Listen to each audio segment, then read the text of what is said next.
Channel ஆரம்பிச்சு 3 வருஷம் ஆகுதுக்கா, 5 வருஷம் ஆகுதுக்கா, 7 வருஷம் ஆகுது, 9 வருஷம் ஆகுது. ஆனா இன்னும் மானிடைஸ் பண்ணல அப்படின்னு இருக்கிறவங்க, இந்த 3 மிஸ்டேக்ல ஏதாவது ஒரு மிஸ்டேக் பண்ணியிருப்பீங்க. அதனால தான் உங்க சேனல் மானிடைஸ் ஆகாம இருக்கும்.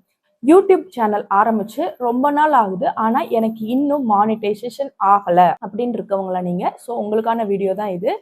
ஏன் இந்த மானிட்டைசேஷன் உங்களுக்கு லேட் ஆகுது அப்படிங்கிறதுக்காக நான் ரீசன்ஸ் சொல்றேன். அதுக்கு மாறா நீங்க என்ன பண்ணலாங்கிறது இந்த வீடியோல சொல்றேன். ஸோ வீடியோவை ஸ்கிப் பண்ணாம பாருங்க.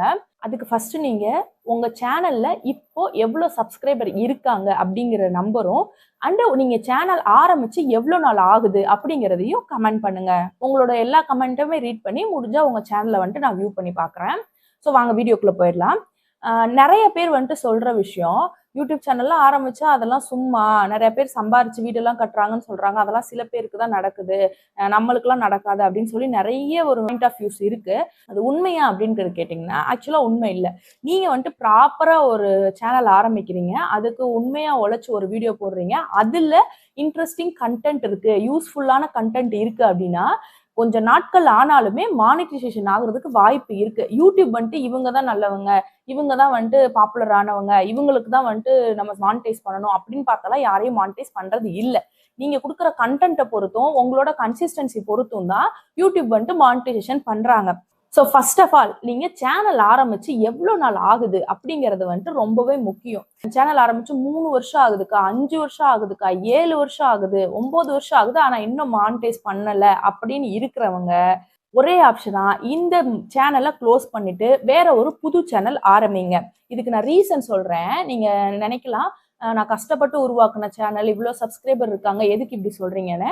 நான் ஏன் இதை சொல்றேன் அப்படின்னு பாத்தீங்கன்னா, உங்களுக்கு மினிமம் 3 இயர்ஸ் மேக்சிமம் 9 இயர்ஸ் வரையும் ஆகுது நீங்க சேனல் ஆரம்பிச்சு, ஆனா இன்னும் மானிட்டைஸ் பண்ணலைன்னா கட்டாயம் இந்த சேனல்ல ஏதோ ஒரு நீங்க மிஸ்டேக் பண்ணிருக்கீங்கன்னு தான் அர்த்தம். ஒண்ணு, நீங்க வந்துட்டு கரெக்டான கண்டென்ட் போடாம இருக்கணும். இன்னொன்னு வந்துட்டு கன்சிஸ்டன்டா வந்துட்டு நீங்க வீடியோ போடாம இருந்திருக்கணும். அதாவது ஒரு 4 நாள் போடுறது, அடுத்து ஒரு 1 மாசம் கேப் விட்டுறது, திரும்பி ஒரு 2 மாசம் வீடியோ போடுறது, திரும்பி ஒரு 4 மாசம் கேப் விட்டுறது, இந்த மாதிரி தப்பு பண்ணிருக்கணும்.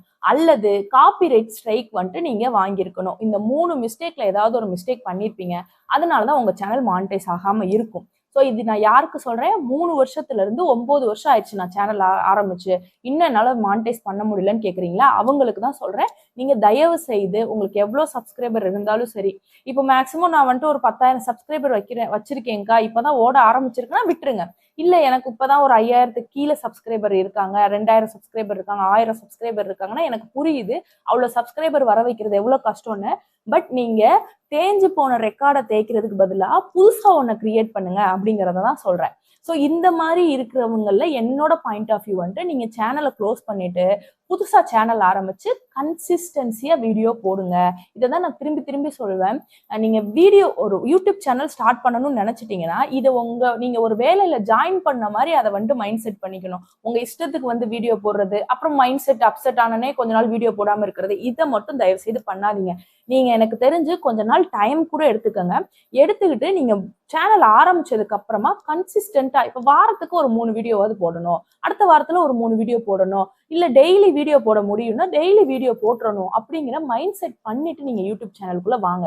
இதையும் ஒரு வேலையா, நாளைக்கு உங்களுக்கு சம்பளம் கொடுக்க போதுங்கிற ஒரு வேலையா நினைச்சு நீங்க உள்ள வந்தீங்கன்னா கட்டாயம் யூடியூப்ல சக்சஸ் பண்ணலாம். அப்படிதான் நாங்கெல்லாம் இப்போ வந்துட்டு சக்சஸ் பண்ணி இதுல இருந்து ஏர்ன் பண்ணிட்டு இருக்கோம். ஸோ என்ன மாதிரி நிறைய உமன்ஸ் வந்துட்டு கேட்குற கொஸ்டின் வெளியே பார்த்தாலும் சரி, இல்லை நம்ம சப்ஸ்கிரைபர் பார்த்தாலும் சரி, எப்படி நீங்க வந்துட்டு மானிட்டைஸ் பண்ற வரையும் வீடியோ போட்டீங்க, உங்களுக்கு போர் அடிக்கலையா, வியூஸ்லாம் கம்மியா போறப்போ உங்களுக்கு ஸ்ட்ரகிளா இல்லையா, ரொம்ப கஷ்டப்படலையான்னு. கஷ்டமா தான் இருக்கும். பட் நான் இப்போ இருக்கிறத யோசிக்கல, நாளைக்கு இது மூலியமா நான் சம்பாதிக்க போறேன்னு யோசிச்சேன், அதனால இப்போ நான் சம்பாரிச்சிட்டு இருக்கேன். இதுதான் வந்துட்டு என்ன கொஸ்டின் பண்ணவங்க எல்லாருக்குமே நான் சொல்றது. ஸ்டார்டிங் ஸ்டேஜ் எல்லா வேலையிலுமே கஷ்டமா தான் இருக்கும். நீங்க மானிட்டைஸ் பண்ற வரையும் உங்களுக்கு கஷ்டமா தான் இருக்கும் அந்த யூடியூப் சேனலை ரன் பண்றது. அதர்வைஸ் நீங்க மானிட்டைஸ் பண்ணிட்டீங்கன்னா மந்த்லி உங்களுக்கு இன்கம் வரப்போகுது. ஸோ இந்த மாதிரி நீங்க ஃபியூச்சரை எய்ம் பண்ணி நான் யூடியூப்ல சம்பாதிக்கணும் அப்படின்னு நினைச்சீங்கன்னா யூடியூப் சேனல் ஆரம்பிங்க. அதை விட்டு சும்மா பொழுதுபோக்காக யூடியூப் சேனல் ஆரம்பிக்கிறீங்கன்னா தயவுசெய்து ஆரம்பிக்காதீங்க. அது ஆக்சுவலா வேஸ்டா தான் போகும். நீங்க இருக்கிற டைமையும் வேஸ்ட் பண்ணிட்டு போற மாதிரி தான். சரி, ஓகே, இப்போ பாயிண்ட்டுக்குள்ள வரலாம். நம்ம 3 இயர்ஸ்ல இருந்து 9 இயர்ஸ் ஆயிடுச்சுன்னா மேக்ஸிமம் இந்த சேனலை ஸ்கிப் பண்ணிட்டு வேற சேனல் புதுசா ஆரம்பிங்க. அண்ட் ஒன் மோர் திங், ஏன் புது சேனல்னு சொல்றேன்னா, இப்ப வர நியூ யூடியூபர்ஸ்க்கு யூடியூப் வந்துட்டு நிறையவே சலுகைகள் கொடுக்குறாங்க வீடியோஸ் வந்துட்டு கொஞ்சம் ரீச் பண்றதுல. ஸோ அதனாலதான் புது சேனல் ஆரம்பிங்கன்னு சொல்றேன். நான் இப்போ ஆரம்பிச்ச ஒரு 3 இயர்ஸ்க்குள்ள தான் இருக்கு. நான் கொஞ்சம் பக்கத்துல வந்துட்டேன், மானிட்டைஸ் பண்ணணும், அதான் பாக்குறேன் இந்த வீடியோ அப்படின்றவங்க இருந்தீங்கன்னா, உங்களுக்கு ஃபர்ஸ்ட் வந்துட்டு உங்க எலிஜிபிலிட்டி சப்ஸ்கிரைபர்ஸ். ஸோ உங்க சப்ஸ்கிரைபர்ஸ் எவ்வளவு இருக்காங்கன்னு பாருங்க. உங்களுக்கு 1000 சப்ஸ்கிரைபர் வந்தாலே போதும் மானிட்டைசேஷனுக்கு. அடுத்து ரெண்டாவது வாட்ச் ஹவர்ஸ். இந்த வாட்ச் ஹவர்ஸ்ல தான் நிறைய பேர் என்ன மிஸ்டேக் பண்ணிடுறீங்க அப்படின்னா, ஒன்னு நீங்க மானிட்டைஸ் பண்றத ஷார்ட்ஸ்ல கான்சென்ட்ரேட் பண்ணுங்க, இல்லாட்டி லாங் வீடியோல கான்சென்ட்ரேட் பண்றத. இன்ன வரையும் நம்ம கமெண்ட் பாக்ஸ்ல வர நிறைய டவுட் என்ன அப்படின்னு பாத்தீங்கன்னா, அக்கா ஷார்ட்ஸ் வீடியோ நான் போடுறேன், நான் லாங் வீடியோவும் போடுறேன், ஷார்ட்ஸ் வீடியோ கொஞ்சம் ஓடுது, லாங் வீடியோ கொஞ்சம் ஓடுது, இதை வச்சு நான் மானிட்டைஸ் பண்ணிட முடியுமா, ஷார்ட்ஸ் வீடியோவோட வாட்ச் ஹவர்ஸை எடுத்துக்குவாங்களா அப்படின்னு சொல்லி கேக்குறீங்க. ஷார்ட்ஸ் நீங்க போடுறீங்கன்னா அதுக்கு போற வியூஸோ வாட்ச் ஹவர்ஸோ எதுவுமே வந்துட்டு உங்களுக்கு இந்த மானிட்டைஸ் பண்ற வாட்ச் ஹவர்ஸுக்கு வந்துட்டு யூஸ் ஆகாது. ஷார்ட்ஸ் வந்துட்டு ஒன்லி வியூஸ் கணக்கு தான். ஷார்ட்ஸ் ஏன் நம்ம லாங் வீடியோல ஷார்ட்ஸ் போடுறதுல மெயின் ரீசன் என்ன அப்படின்னு பாத்தீங்கன்னா, ஷார்ட்ஸ்ல வந்துட்டு உங்களுக்கு வியூஸ் கொஞ்சம் அதிகமா கிடைக்கும் கம்பேரிட்டிவ்லி லாங் வீடியோவை கம்பேர் பண்ணும்போது. அதுல இருந்து சப்ஸ்கிரைபர் நிறைய கிடைப்பாங்க. இப்போ ஒரு 1000 வியூ ஷார்ட்ஸ் போகுதுன்னா ஆப்வியஸா அதுல இருந்து ஒரு 2ல இருந்து ஒரு 10 சப்ஸ்கிரைபர் வரை உங்களுக்கு கிடைப்பாங்க. ஸோ ஷார்ட்ஸை வந்துட்டு கான்சென்ட்ரேட் பண்றீங்க அப்படின்னா அதை வந்துட்டு சப்ஸ்கிரைபருக்காக வச்சுக்கோங்க. நான் சொல்றது லாங் வீடியோ போடுறவங்களுக்கு. லாங் வீடியோ தான் உங்களோட எய்ம், நான் விளாக் தான்க்கா போட போறேன், நான் பெரிய பெரிய வீடியோ தான் போட போறேன் அப்படின்னு யோசிச்சீங்கன்னா, நீங்க வந்துட்டு லாங் வீடியோவை ஸ்டார்டிங்ல இருந்தே வந்துட்டு கொஞ்சம் நிறைய போட ஆரம்பிங்க. இன்ட்ரெஸ்டிங்கா தம்ப்நெயில் வைங்க. இது மூலியமா தான் உங்களுக்கு லாங் வீடியோல இருந்தா வாட்ச் ஹவர்ஸ் கிடைக்குமே தவிர, ஷார்ட்ஸ் வீடியோ போடுறதுல இருந்து உங்களுக்கு வாட்ச் ஹவர்ஸ் கிடைக்காது. ஸோ நீங்க சீக்கிரம் மானிட்டைஸ் பண்ணணும்னு நினைச்சீங்கன்னா நிறைய லாங் வீடியோ போடுங்க. ஸோ சப்ஸ்கிரைபர் வராங்க, வாட்ச் ஹவர்ஸ்க்கு நம்ம ஐடியா சொல்லிட்டோம். நீங்க ஸ்டார்ட் பண்ணதுல இருந்து லாங் வீடியோ நிறைய கான்சென்ட்ரேட் பண்ணி போடுங்க. சீக்கிரமா அந்த 4000 வாட்ச் ஹவர்ஸ் வந்துடும். தேர்ட் பாயிண்ட் என்ன அப்படின்னு பாத்தீங்கன்னா, இது எல்லாமே ஓகேக்கா, எனக்கு ஆனா மானிட்டைசேஷன் ஏதோ ஒரு காரணத்தினால நிக்குது அப்படின்னு நினைக்கிறவங்க, கம்யூனிட்டி கைட்லைன்ஸ் வந்திருக்கும். கம்யூனிட்டி கைட்லைன் என்ன அப்படின்னு பாத்தீங்கன்னா, இந்த copyright claim, copyright strike, reused content, மத்தவங்க வீடியோ எடுத்து நம்ம போடுறது, இந்த ரியாக்ஷன் வீடியோன்னு எடுத்து பாதி மத்தவங்க வீடியோ பாதி நம்ம வீடியோன்னு போடுறது, இந்த மாதிரிலாம் ஏதாவது குளறுபடி பண்ணி வச்சிருப்பீங்க. அதனால வந்துட்டு உங்களுக்கு கம்யூனிட்டி கைட்லைன் ஸ்ட்ரைக் அடிச்சிருப்பாங்க. இல்லாட்டி ரீயூஸ்டு கண்டென்ட்னால உங்க மானிட்டைசேஷனை ஸ்டாப் பண்ணிருப்பாங்க. நான் முன்னாடியே சொன்ன மாதிரி உங்களோட சேனலை ப்ராப்பரா இது ஒரு வேலையா நினைச்சு உங்களோட ஓன் கண்டென்ட் போட்டு வந்தீங்கன்னா உங்களோட யூடியூப் சேனலுக்கு எந்த பிரச்சனையுமே இல்லை.